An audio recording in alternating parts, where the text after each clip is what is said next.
দাদুরা আমরা একটা ভিডিও দেখাই, ঠিক আছে?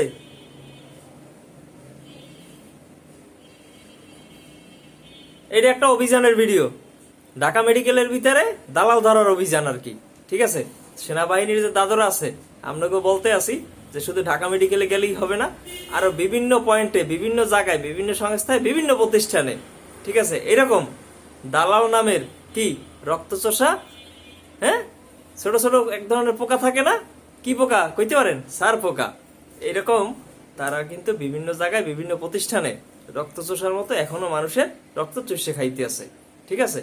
এদের দৌরাত্ম কিন্তু আগেও যেরকম ছিল এখনো সেরকম আছে, হয়তো বা কিছুটা কম, কিন্তু তারপরও আছে, ঠিক আছে? এদেরকে একেবারে কি করতে হবে? লিস্টেড কইরা অভিযান চালাইতে হবে। শুধু ঢাকা মেডিকেলে গেছেন, এজন্য আপনাদেরকে ধন্যবাদ। আর যে বাকি যে জায়গাগুলোতে আছে সেগুলাও একটু অভিযান চালাইয়েন, তাইলে এই কি মানুষ নামের যে সারপোকাগুলো আছে এগুলা দূর হয়ে যাবে। তা না হইলে কিন্তু এরা এখনো থাকবে, মানুষের রক্তই চড়বে। ধন্যবাদ, ভালো থাকবেন, আল্লাহ হাফেজ।